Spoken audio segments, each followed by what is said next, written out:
Desa yang dikutuk seringkali merujuk pada legenda atau mitos yang beredar di masyarakat, di mana sebuah desa atau kawasan tertentu mengalami musibah atau penderitaan yang dianggap akibat kutukan dari Tuhan atau entitas gaib lainnya. Banyak cerita yang menghubungkan kejadian-kejadian misterius atau bencana alam dengan kisah-kisah kutukan yang diturunkan kepada desa tersebut. Beberapa desa yang sering disebut-sebut dalam cerita rakyat Indonesia tentang desa yang dikutuk antara lain: 1. Dusun Setono, Kediri, larangan masuk aparat. Dusun Setono, yang terletak di Desa Tels, Kecamatan Ngadiluwi, Kabupaten Kediri, Jawa Timur, memiliki tradisi unik yang melarang aparatur negara seperti ASN, aparatur sipil negara, TNI, dan Polri memasuki wilayahnya. Larangan ini telah dikenal sejak zaman penjajahan Belanda dan tetap dipertahankan hingga kini.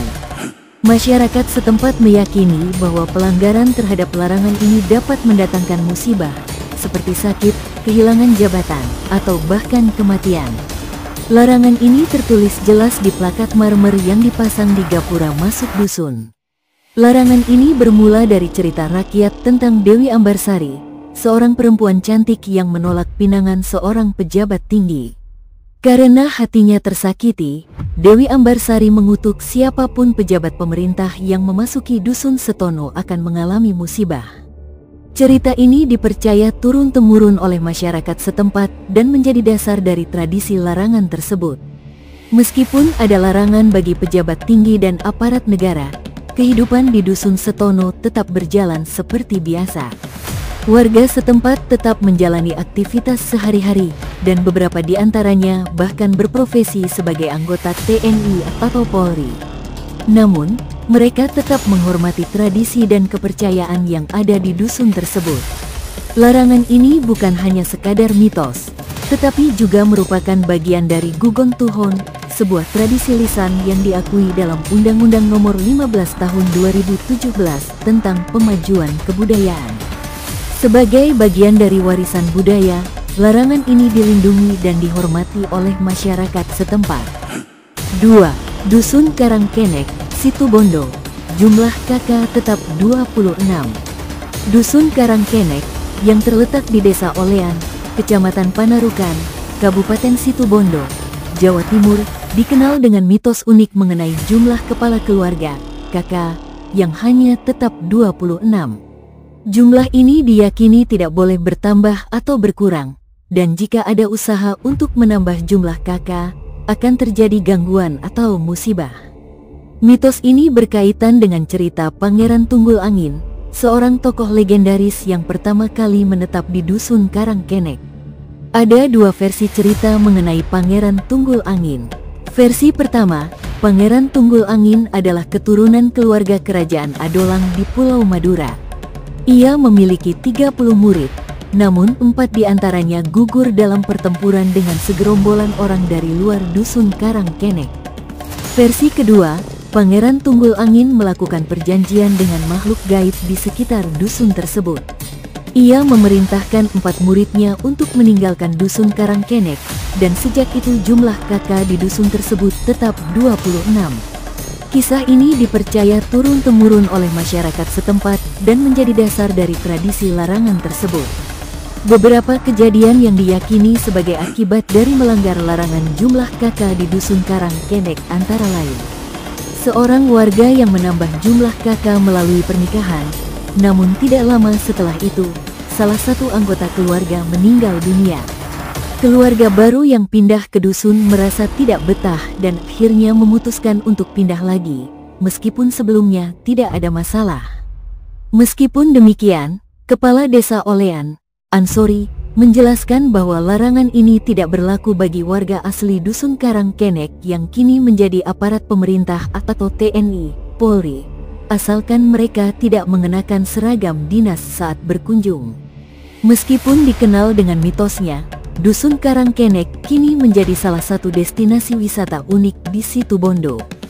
Dusun ini menawarkan suasana pedesaan yang asli, dengan berbagai fasilitas wisata seperti jembatan bambu, kolam pemandian, taman bunga, dan pusat jajanan kuliner khas desa. Para pengunjung juga dapat membeli bibit bunga sebagai oleh-oleh. Tarif masuk ke dusun ini cukup terjangkau, yakni sekitar Rp5.000. Keunikan dan kearifan lokal Dusun Karangkenek menjadikannya tempat yang menarik untuk dikunjungi, meskipun dengan latar belakang mitos yang melingkupinya. 3. Desa Legetang, Dieng, tertimbun longsor dalam semalam. Desa Legetang terletak di Desa Pekasiran, Kecamatan Batur, Kabupaten Banjarnegara, Jawa Tengah. Pada malam tanggal 17 April tahun 1955, hujan deras mengguyur daerah tersebut, memicu longsoran besar dari Gunung Pengamun-Amun yang mengubur desa bersama seluruh penduduknya. Diperkirakan sekitar 351 orang tewas dalam bencana ini, sementara 1 orang diyakini selamat meskipun ceritanya masih simpang siur. Peristiwa ini sering dikaitkan dengan azab akibat perilaku menyimpang masyarakat Legetang, seperti perjudian, prostitusi, dan homoseksualitas. Cerita menyebutkan bahwa kegiatan maksiat tersebut berlangsung hingga malam bencana, yang kemudian dianggap sebagai hukuman dari Tuhan. Kini, hanya tersisa sebuah tugu beton setinggi 10 meter sebagai monumen peringatan atas tragedi tersebut. Tugu ini berdiri di tengah ladang kentang dan menjadi saksi bisu dari peristiwa yang mengubur desa Legetang dalam semalam. 4. Kampung Mati di Bantul, rumah kosong di hutan. Kampung Mati di Bantul, tepatnya di Pedukuhan Watu Geduk dan Kembang Putihan, Guwosari, Kapanewon, Pajangan, Yogyakarta, menarik perhatian publik setelah video rumah-rumah kosong di hutan jati viral di media sosial. Meskipun suasananya menyerupai desa yang ditinggalkan, kenyataannya ini adalah hasil dari proyek pembebasan lahan untuk pembangunan kampus 2 UIN Sunan Kalijaga. Proses pembebasan lahan dimulai pada tahun 2015 dan mencakup area seluas 73 hektar yang melibatkan 3 pedukuhan, Watu Geduk, Kembang Putihan, dan Pringgading.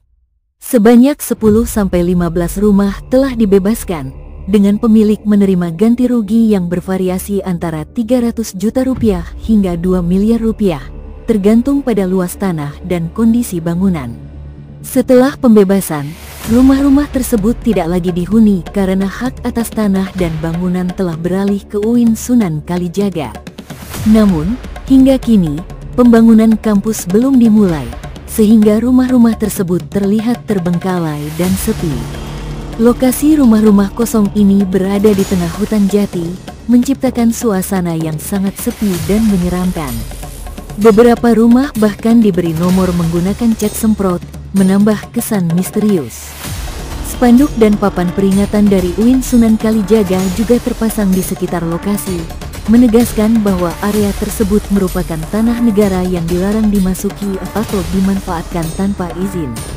Kondisi ini memunculkan spekulasi dan cerita mistis di masyarakat, meskipun secara resmi, pemerintah setempat menegaskan bahwa tidak ada desa yang mati di wilayah tersebut.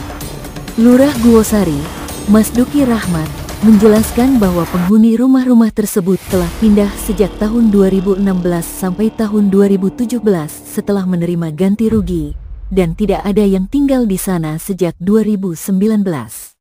Kampung Mati ini terletak sekitar 10 km dari pusat kota Bantul dan dapat diakses melalui jalan menuju Pantai Kuwaru.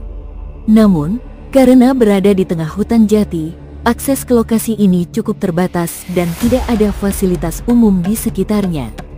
Cerita-cerita tentang daerah yang dikutuk ini seringkali berkembang melalui lisan dan memiliki berbagai versi di setiap daerah yang berbeda. Namun, pada umumnya, desa yang disebut terkutuk biasanya memiliki kisah kelam atau fenomena alam yang membuatnya terkenal dengan aura mistis.